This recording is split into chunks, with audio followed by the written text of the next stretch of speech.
So I think it's a good time to revisit some of the classic distinctions from, Keynes and Knight of the distributed outcomes of uncertainty, all the way to some of the more recent nuances between uncertainty and deep uncertainty. And I think the question for us and for the insurance industry is really, what is the future of risk when we are in a deeply unpredictable environment where things are amplified and magnified, whether it's climate or technology or other shocks?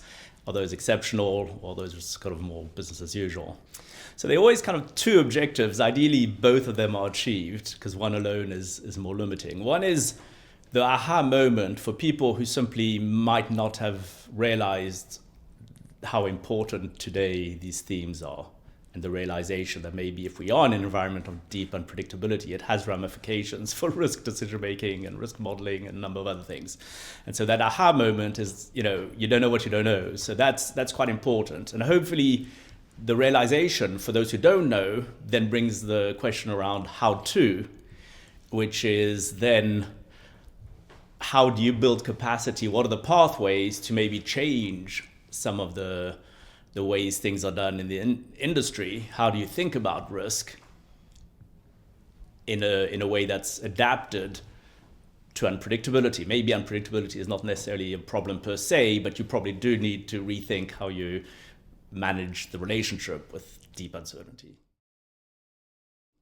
So that's where definitions are maybe a little bit helpful as a preamble to appreciate indeed the difference between, what is risk decision making in deeply unpredictable environment. You have to contrast it to, what is risk versus uncertainty versus deep uncertainty.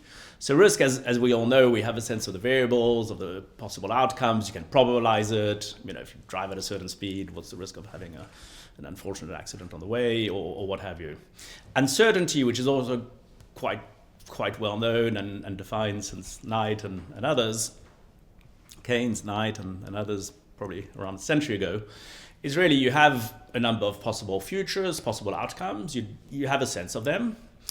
Might not be able to probabilize them, but you're able to take a view on the probability. And they interact in an isolated way. There's specific possible outcomes, and it's, will Chinese economy be the first economy in whatever date? Will so-and-so be elected president? And so it's specific elements. There's an answer to those questions. We have a sense of what those outcomes might be, and we're just thinking about the probabilization. Now, deep uncertainty is another matter, because deep uncertainty, you don't necessarily know the range of possible futures. They're quite a lot. You might not agree on what they are or the hierarchy. You might not have an understanding of how they interact, which then creates further cascades and other unpredictabilities. And even if you had a sense of agreement on what they are, you probably wouldn't agree on the mitigations or what to do about them.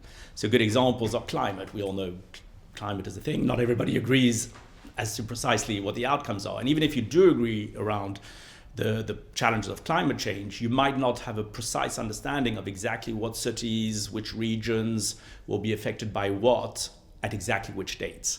So they create problematics that are really deeply uncertain once you put all that together, or uncertain, singularity. Will computers have human capacity for processing and understanding?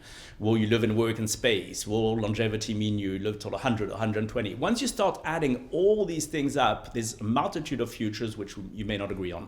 And so risk decision making can't be predict and act because it's unpredictable. And that's really the fundamental thing. So you need to think about, how do you build resiliency? You need to think about being anticipatory to try and prevent certain events, but not rely on the outcomes of your predictions, but rather to prepare different scenarios for resiliency.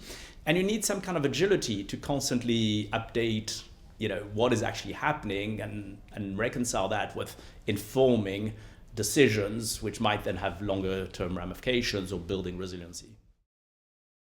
Once you're looking at deep uncertainty, indeed, you're looking at a combination of possible events, which may or may not happen, how they might interact, and you therefore no longer able to think in terms of point solutions. Let me model or probabilize a specific eventuality. Let me try and have a sort of predict, then act outcome. Let me rely on the outcome that might happen, whether it's interest rates, if you take the Fed, and, they realized that they couldn't rely on, they realized that they didn't have a clue that interest rates, all the central banks would be so high, record high for more than half a century.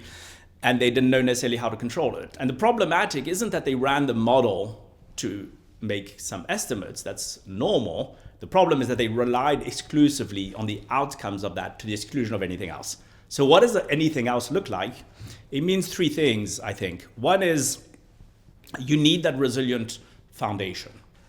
So we like to think about it as anti-fragility from Nassim Taleb, which is kind of resiliency plus. Instead of just being like a rubber band, you can bash it, knock it, and it doesn't deform. It actually improves with shocks.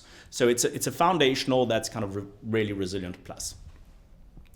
And then you need to be anticipatory, not from a prediction perspective, but thinking of different possibilities that might arise and thinking whether you need to change policy for that, make certain decisions, build certain optionality in relation to certain outcomes that might arise, because you don't know specifically what might happen.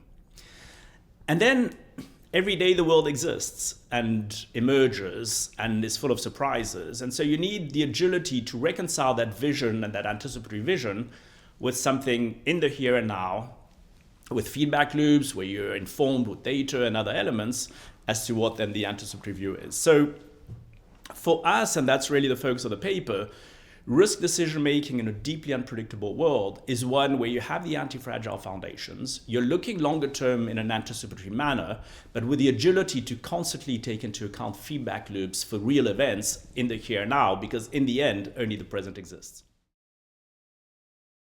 There are many, and I'll give one that's very climate related and that impacts insurance, which I think is quite interesting, but there are quite a few to draw from, which is in Jakarta, for instance. Like many parts of the world, it suffers from extreme rain and extreme climate. And to deal with floods, they kind of thought about those three dimensions. They don't call it that, and it's not necessarily our framework, but for all intents and purposes, it really thinks about those dimensions, which is the following. When those events take place, extreme rain, they need to act very immediately. There are sensors, there's crowdsourcing information that's shared on social media. There are a number of events that allow them to gather real time a number of things, which is very helpful for the next few hours, which roads to shut off, which technology can be used, or other things to deal with the immediate here and now. That not only deals with the immediate floods, and the next day, the next hours, but actually allows to inform policy. So that's the anticipatory. You're thinking longer term. It will inform what policy they do, what investments or in infrastructure or other things constantly by thinking about that further ahead.